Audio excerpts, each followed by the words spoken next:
Bismillahirrahmanirrahim. Assalamualaikum warahmatullahi wabarakatuh. Bapak-bapak, ibu-ibu, mas-mas, mbak-mbak, khususnya adik-adikku sekalian yang dirahmati Allah dimanapun Anda berada. Kembali di IIP Channel bersama saya, IIP Wijayanto. Kali ini kita akan membahas tema 3 kunci terpenting untuk menaklukkan mantan. Ya. Nah, jadi kita sebut sebagai mantan karena dia adalah orang yang pernah bersama kita, kita mencintainya dan dia pun mencintai kita ya. Artinya sudah ada modal perasaan cinta itu di dalam hati mantan. Jadi yang pertama kuncinya modal perasaan cinta. Jadi cinta itu dia adalah energi. Sampai kapanpun yang namanya energi, dia tetap akan ada di sana. Cuman sekarang dia sedang tertutup.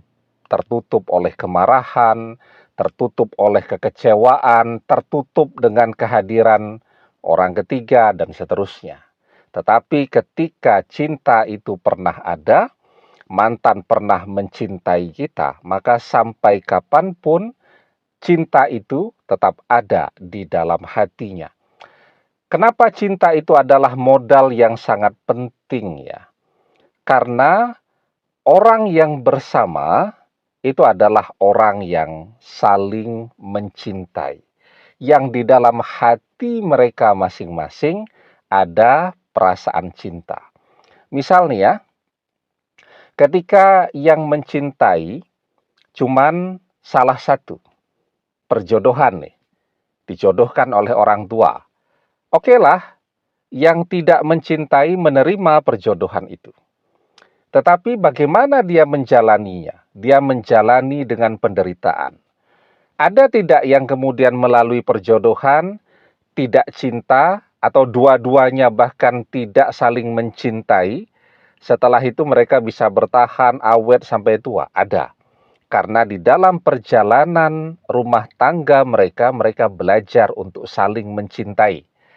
Tetapi ketika basicnya sama-sama tidak mencintai, kemudian mereka tidak pernah belajar untuk saling mencintai, hati dan pikirannya tetap kepada orang lain, maka yang terjadi kan perceraian.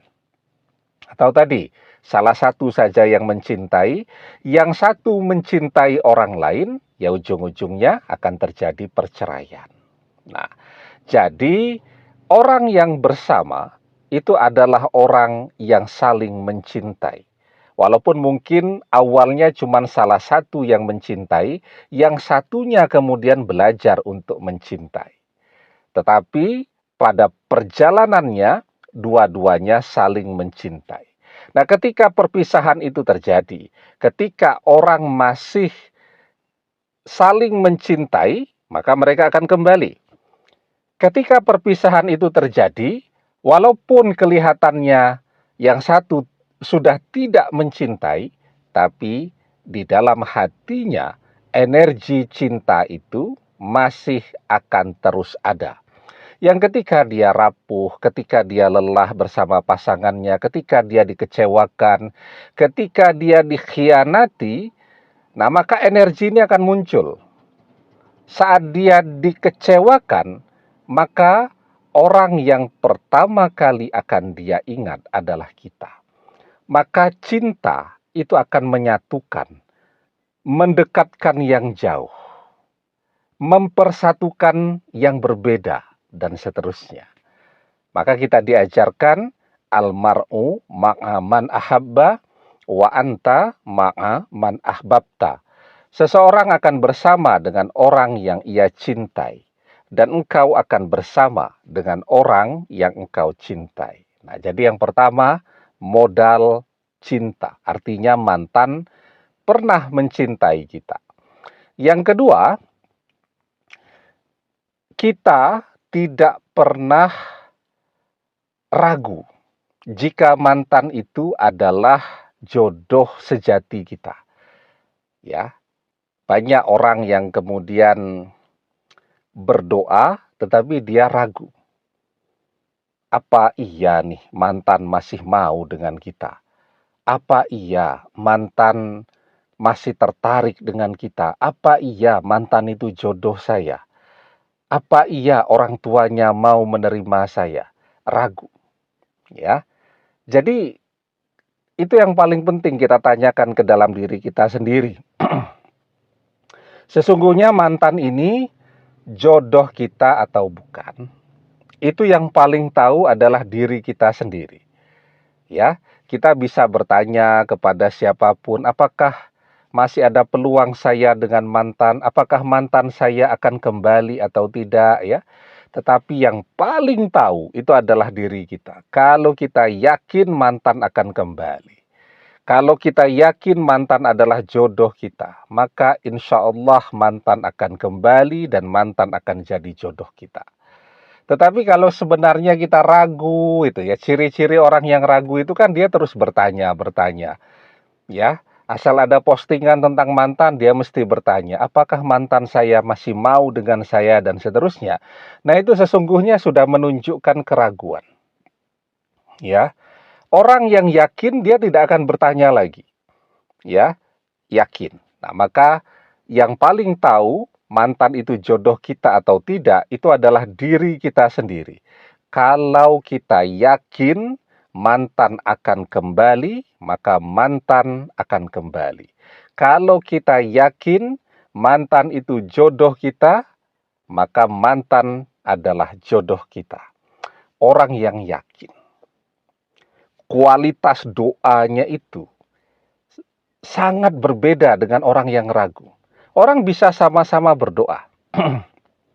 Ya, doanya sama. Guru yang memberikan doa sama. Tapi hasilnya akan sangat berbeda. Yang membedakan apa? Keyakinan di dalam berdoa tadi. Orang yang yakin bahwa doanya terkabul, maka doanya akan terkabul. Orang yang ragu, maka doanya akan tertolak. Ud'ullaha wa antum muqinuna bil ijabah wa'lamu annallaha la yastajibu du'a'am min qalbin ghafilin lahin. Berdoalah dalam keadaan yakin bahwa doa terkabul. Dan ketahuilah sesungguhnya Allah tidak mengabulkan doa dari hati yang lalai lagi berpaling. Ya, itu yang kedua. Kemudian yang ketiga, kita tidak pernah berhenti berdoa agar mantan kembali bersama kita lagi. Ya. Jadi kita sudah sangat sering membahas, tapi akan saya bahas terus. Ya, karena ada saja kan yang baru menemukan video ini dan belum lihat video-video yang terdahulu. Bahwa kekuatan doa itu bahkan bisa mengubah takdir. Ya, misal nih kita ditakdirkan tidak berjodoh dengan mantan. Selama kita masih mau terus berdoa, Allah kabulkan doa kita, takdir akan berubah. Dari tidak berjodoh akan menjadi berjodoh. Maka kita diajarkan la yaruddul qada'a illa doa. Tidak ada yang bisa menolak takdir illa doa, kecuali doa. Nah, jadi kalau kita memang mencintai mantan, menginginkan dia kembali, sementara kita sudah tidak bisa ketemu, sudah tidak bisa menghubungi dia, tidak bisa telepon dan seterusnya, maka yang kita tidak boleh berhenti adalah berdoa. Teruskan berdoanya, karena itu satu-satunya jalan untuk bisa mengembalikan mantan kepada kita. Kalau kita tidak menyerah dalam berdoa, insya Allah mantan akan kembali. Tapi ketika kita menyerah, maka itu adalah pertanda bahwa mantan bukan jodoh kita. Demikian, semoga bermanfaat. Wallahu a'lam bissawab, billahi taufik wal hidayah. Assalamualaikum warahmatullahi wabarakatuh.